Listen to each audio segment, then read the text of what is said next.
Friends जोंहा नै दायो जागायगोन खन्थाइ बादायलायनाय जागोन दा खन्थाइ बादायलायनायखौ आं नोंथांमोननो देखायगोन स' नोंथांमोना नायबाय थादो खन्थाइ बादायलायनाय दायो नुनो मोनसिगोन स' आङो दायो दंफैयो जाहैबाय नै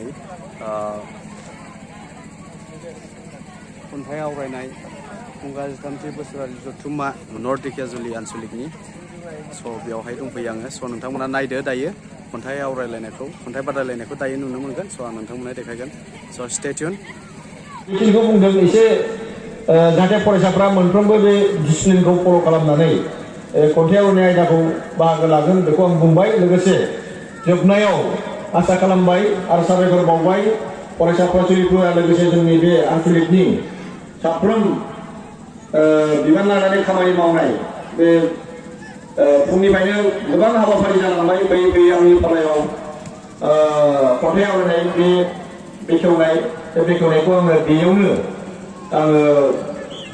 बेखेवनानै होनाय जाबाय होननानै आं फोसावबाय लोगोसे आंनि बे सुंद' बेखेवनाय बिबुंथिखौ आं फोजोबबाय गोजोन्थों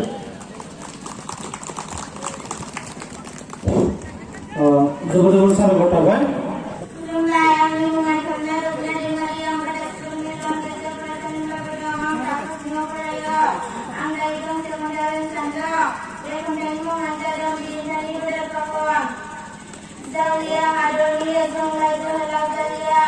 Pilihan bodoh kamu program जों गिया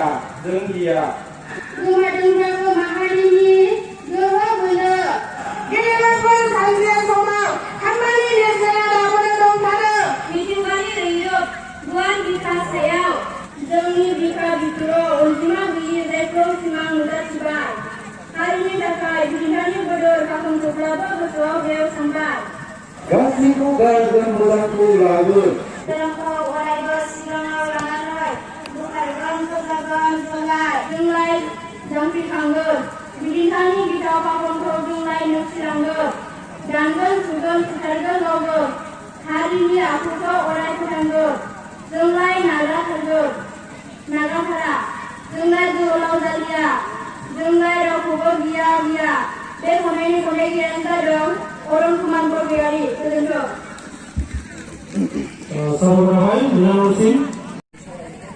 हाय फ्रेंड्स दायो जोंनिया खन्थाइ आवरायनाय बादायलायनाया जोब्बाय बिनि उनाव जोङो दायो फैबाय बाथ्रा दान्थेलायनाय माने हरखाब बिबुंथि लाखिनाय दायो फैबाय स' नोंथांमोना नायदो हरखाब बिबुंथि लाखिनायखौ माबायदि लाखियो हरखाब बिबुंथि होनबाथ' गासिबो मिथियो जानांगौ स' दायो नायदो हरखाब बिबुंथि लानायखौ स' स्टे टिउन गाइस हरखाब बिबुंथि लाखिनाय बे हरखाब बिबुंथि लाखिनायाव बाहागो लादों रेमालि बसुमतारी खुलुमबाय आं दिनै हरखाब बिबुंथि बादायलायनायाव बाहागो लादों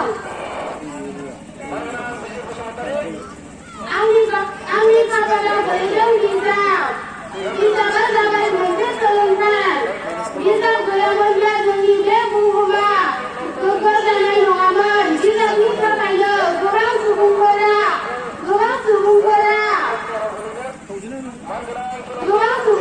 नाजाबोदों बे बिजाबखौ फरायोब्ला समाजनि गेजेराव गोथारै नुजाथिनो हायो आरो बिजाबनि थाखाय गोबां ओनसोलाव जोबोद मुंदांखा बे बिजाब गैयामोनब्ला जोंनि जिउआ गोग्गो जानाय नङा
आंनि बुंनाया एसेनो गोजोनथों।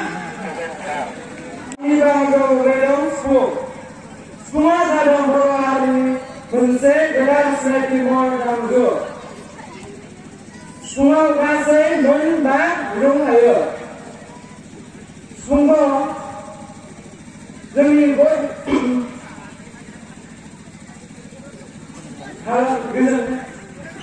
खुलुमबाय, आंनि मुङा धर्मा सुजित नार्जारि, आं थाखो 10 आव फरायो। आंनि बाहागोआव गोग्लैदों नांगोल जांख्रा। बिथाङा नांगोल जांख्राखौ हायिबायदि मोननायलाय सोलायदोंमोन, सोलायनायाव मोनबाय जाहैबाय नाफाम। स' खोनासंदो।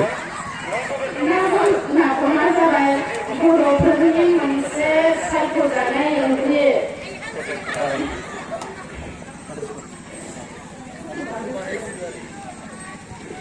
नाफामखौ खुलुमबाय, आंनि मुङा करिना बसुमतारी, आं थाखो 7 आव फरायो। आंनि बाहागोआव गोग्लैदों मोसौ। मोसौनियाव आथिं थोंब्रै थायो आरो खोमा मोननै थायो, मेगन मोननै थायो, खुगा मोनसे थायो आरो लान्जाय मोनसे थायो। मोसौनिफ्राय जों गोबां हेफाजाब मोनो। जों मोसौजों हालेवनानैबो जायो। मोसौआ गांसो जायो आरो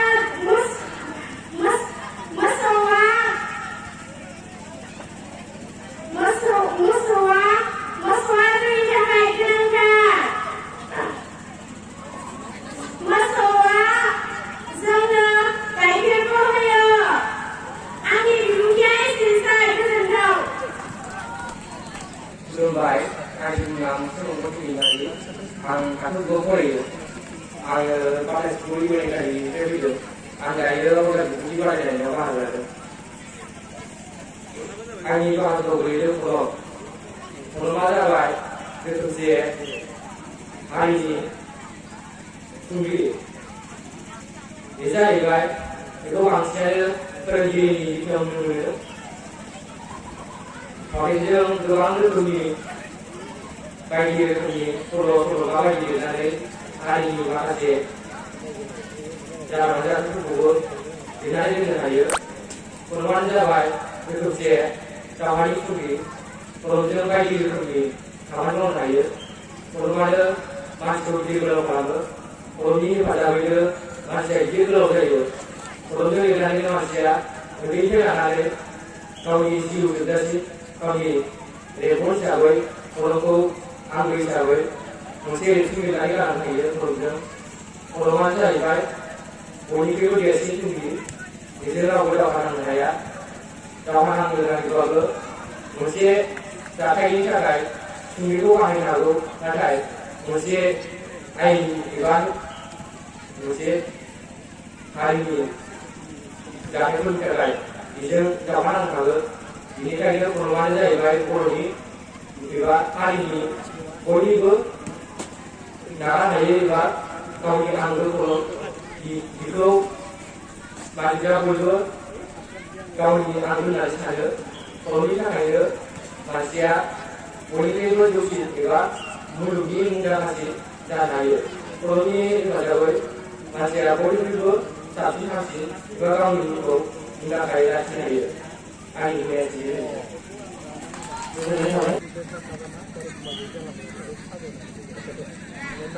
दिनैनि खन्थाइ आवरायनाय आरो लोगोसे हरखाब बिबुंथि थामहिनबा थुनलाइयारि बादायलायनायाव बाहागो लाफैनाय जोंनि सारिगिरि दखरा दुलाराय बर' फरायसा आफादनि बेरेखायै सिङाव थानाय गुबुन गुबुन फरायसालिनिफ्राय बाहागो लाफैनो हानाय लोगोसे नुजाथि फैनो हानाय जोंनि अनजालि फरायसुला फरायसुलि गासैनिसिमबो गोजोननायखौ बावहरबाय बे हाबाफारिखौ जाफुंसार खालामनायनि थाखाय। आरो लोगोसे जोंनि दिनैनि बे थुनलाइयारि बादायलायनाय हाबाफारियाव बिजिरगिरि महरै बाहागो लाफैनो हानाय सालिगेरनि गुदि बर' थुनलाइ आफादनि लेङाइ आफादनि मानगोनां देबकान्त नार्जारि सार आरो लोगोसे बिनेश्वर ब्रह्म गोसोखां फरायसालिनि लेङाइ फोरोंगिरि जयेश नार्जारि सार बिथांमोननिसिमबो सालिगेरनि दखरा दुलाराय बर' फरायसा आफादनि जानानै गाहाम हामलायनाय आरो गोजोननायखौ जासिबाय। दा जोंहा हाबाफारिया बेखिनियाव जोबनानै थांबाय। दा जोंहा बेयाव देरहानाय जायफोरा मोजां रोखोमै बाहागो लानो हाबाय, मोजां रोखोमै गाव गावनि जिथु खन्थाइ आवरायनाय बा हरखाब बिबुंथिखौ मावफुंनो हाबाय, बिथांमोननिफ्राय जोङो सानैहै माने बासिख'गोन। जायफोरा साबसिनै फार्स्ट आरो सेकेन्ड बिथांमोननि लिस्टखौ जोङो दायो जाबायदि हाफायनाय जाबाय। बिथांमोननि मुंखौ जोङो दा बयनो खोन्थाहरखानाय जासिगोन। दिनैनि बे हाबाफारि थुनलाइयारि आयदायाव खन्थाइ आवरायनाय आरो हरखाब बिबुंथि आयदायाव बाहागो लानाय फरायसा फरायसुलिफोरनि फिथाइखौ आं फारियै फोसावलांनो सानदों। बे आयदायाव गिबियावनो आं फोसावनो लादों बर' खन्थाइ आयदानि बादायलायनाय आयदाफारि।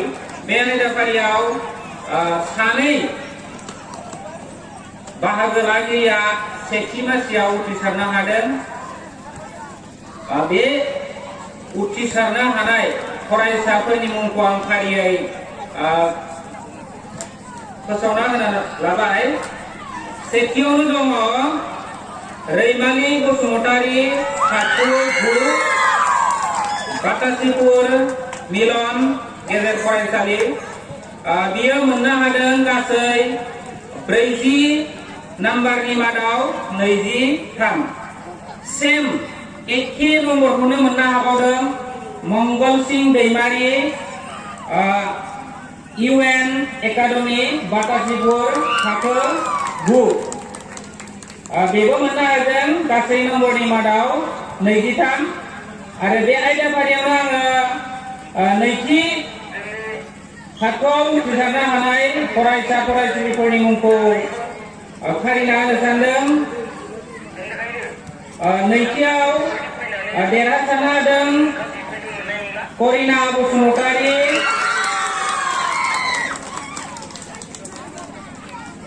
थाखो 7 बातासिपुर गेजेर फरायसालि। बियो मोननो हादों 40 नि मादाव 22।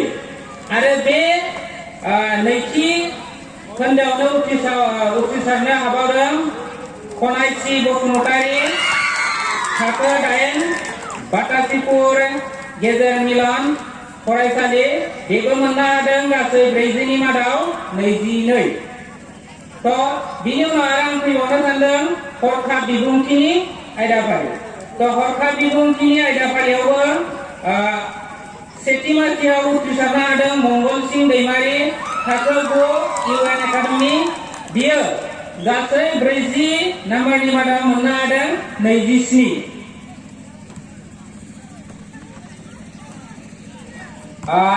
नैथि थाखोआव उथ्रिसारनो हादों करिना बसुमतारी, थाखो 7 बातासिपुर मिलन गेजेर फरायसालि।